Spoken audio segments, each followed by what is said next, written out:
De quoi avons-nous peur? Qu'est-ce qui nous freine d'exceller? Qu'est-ce qui nous empêche de franchir cette barrière mentale, source de sueur froide quand nous voulons entreprendre? Beaucoup d'entre nous se posent encore ce type de questions, sans avoir la moindre esquisse de réponse. Maintenant, posons-nous la question suivante. Qu'est-ce que Ruben Umnyobe, Martin Luther King Jr., Thomas Sankara, Nelson Mandela et Muhammad Ali avaient en commun? Oui, ils étaient de couleur chocolat, mais au-delà de ça, à un moment donné de leur vie, ils ont transcendé leur peur pour la rendre le moteur de leurs actions. Devant l'adversité, ils ont donné un sens à leur existence. Dans cette vidéo, nous allons voir comment nous pouvons nous aussi nous transcender, aller au-delà de certains blocages mentaux, afin de réaliser des choses significatives pour nous et les générations futures. Reste jusqu'à la fin de cette vidéo parce que tu découvriras que tout humain possède les mêmes dispositions. Et le pire dans tout ça, c'est que certains d'entre nous n'y croient pas. Allons donc à la découverte de nos forces intérieures cachées.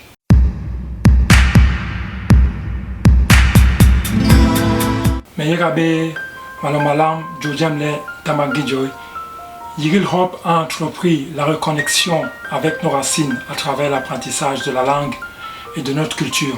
Il n'y a pas de connaissance sans langage. Si nous voulons que notre jeune génération dirige le monde de demain, nous devons lui permettre de s'approprier cet outil très efficace qu'est la langue. Si tu es nouveau aussi et que comme nous, tu voudrais participer à la transformation de notre continent, je t'invite à faire 3 choses.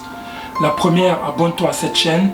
La deuxième, active la cloche de notification pour être informé de nos prochaines parutions. Et enfin, la troisième, mets un j'aime à la fin de cette vidéo pour nous signifier que le contenu t'a plu. Aujourd'hui, nous parlerons de quelque chose qui nous touche tous, d'une façon ou d'une autre, c'est la peur.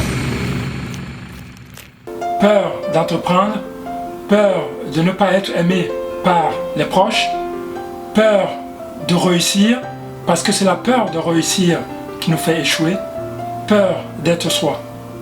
En 1955, après l'arrestation de Rosa Parks pour avoir refusé de céder sa place dans un bus à un blanc, s'engage alors un boycott des bus à Montgomery, dans l'état de l'Alabama aux États-Unis, sous l'impulsion d'un jeune pasteur nommé Martin Luther King Jr., qui écrira ceci.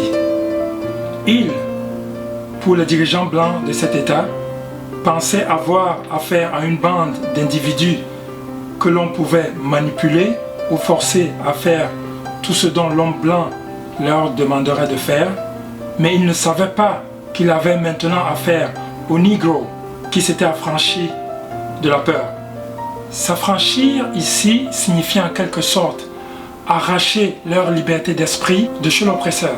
Autrement dit, personne ne peut nous affranchir de quoi que ce soit. Nous sommes les seuls à pouvoir le faire pour nous-mêmes. En écrivant ces mots, je ne pense pas que King n'avait pas peur. Il avait été plusieurs fois menacé de mort. Mais ce qui transparaissait dans ces notes était plutôt la domination de cette peur. Nous ne sommes plus au temps de l'esclavage ou au temps des guerres d'indépendance en Afrique, mais nous restons esclaves et prisonniers de certaines choses dont nous ne savons même pas si elles existent. Je parle ici de nos multiples peurs ou ignorances, si on va adoucir les mots, qui nous habitent et qui nous tétanisent littéralement de faire quoi que ce soit. Qu'est-ce qui nous empêche de parler à nos enfants en leur langue naturelle? Qu'est-ce qui nous intimide au point de ne pas pouvoir transmettre notre culture à nos proches? Qu'est-ce qui nous fait croire que nous n'avons rien à offrir au monde que nos souffrances du passé? Maintenant, parlons-en du bunker. Combien d'entre nous ont été et sont encore d'ailleurs freinés par des peurs réelles ou imaginaires? Combien prennent pour argent comptant qui sont incapables de faire telle ou telle chose sans avoir essayé? Combien d'entre nous pensent qu'ils sont nés pour être les derniers? Nous traversons actuellement une crise sanitaire et que tout autour de nous, dans les médias surtout, nous amène à s'alarmer sur notre devenir. Je vais vous dire sur quoi nous devons avoir peur, ou du moins s'interroger. Peur de ne pas avoir des opportunités qui s'ouvrent à nous, peur d'infecter notre santé mentale, peur de ne pas avoir des idées claires pour prendre de bonnes décisions. Certains d'entre nous n'ont pas vécu les guerres d'indépendance en Afrique. Personne d'entre nous n'a vécu la période de l'esclavage. Mais au sortir de cette crise, certaines personnes ont pourtant trouvé des solutions qui font qu'aujourd'hui, nous profitons de certaines avancées. Au sortir de cette crise, certaines personnes voyaient plutôt la lumière dans les ténèbres, voyaient des avancées dans ce que d'autres appelleraient des échecs. Ces personnes n'étaient pas effrayées par des situations dans lesquelles elles se trouvaient. Ces personnes ressentaient elles aussi de la peur, mais ne réagissaient pas comme le commun des mortels. Pour elles, ça aurait été beaucoup plus difficile de ne rien faire que de faire quelque chose pour avancer. La peur devenant pour elles une source de motivation que de démotivation.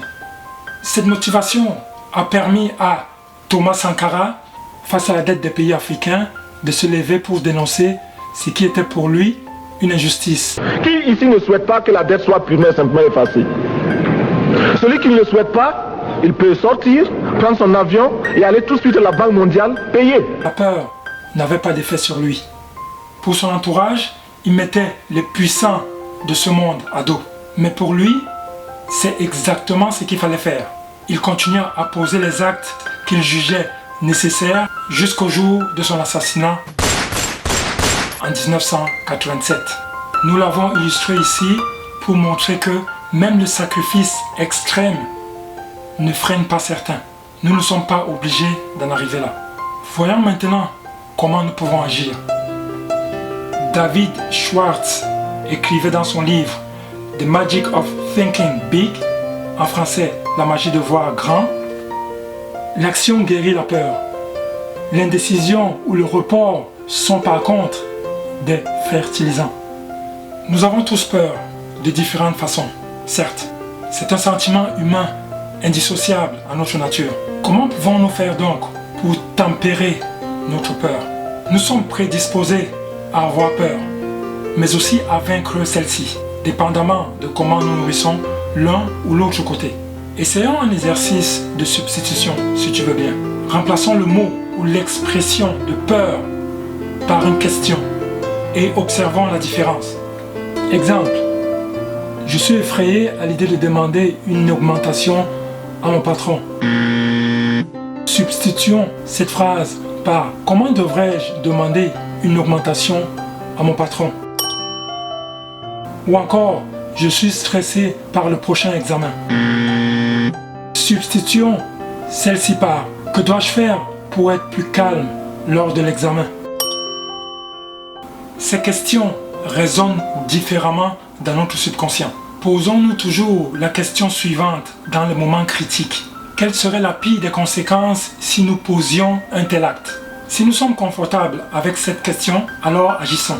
Dans le cas contraire, ne faisons rien. C'est déjà voué à l'échec, car la peur encrasse les fonctions neurologiques du cerveau. Mais la transcendance de celle-ci agit comme un lubrifiant. La peur en nous a cette faculté de rendre les choses plus difficiles qu'elles n'en ont l'air. Prenons cet exemple. Quand nous avons peur, nous voyons une goutte d'eau tomber sur un sol aride. Quand nous dépassons la peur, nous la voyons tomber dans un océan. Comment interpréter ces deux visions? Eh bien, visuellement, il n'y a pas de différence. Une goutte d'eau, une goutte d'eau. Mais pour la peur, elle nous dessinera un besoin d'eau énorme pour humidifier un sol aride, rendant la mission quasiment impossible avec cette goutte d'eau. Le dépassement de soi nous dessinera le même besoin d'eau, mais dans un océan, rendant la tâche un non-événement. L'image est la suivante. La peur nous fait voir un sol asséché qui a besoin de millions de milliards de gouttes d'eau. La domination de la peur nous fait voir un océan qui peut s'en passer de cette goutte d'eau. Gardons en tête ceci.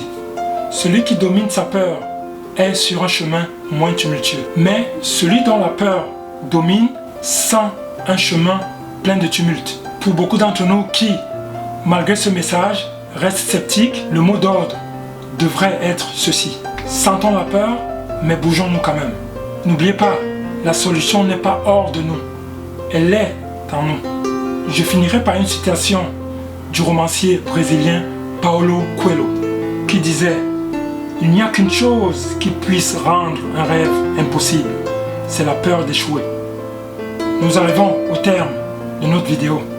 Partagez-la à ceux qui, comme nous, veulent dominer leur peur. J'espère que désormais nos peurs seront comme des catalyseurs de nos actions et non des freins. N'oubliez pas de mettre un j'aime à cette vidéo si le contenu vous a plu, d'activer la cloche de notification, de la commenter et surtout, abonne-toi. Quelle larme.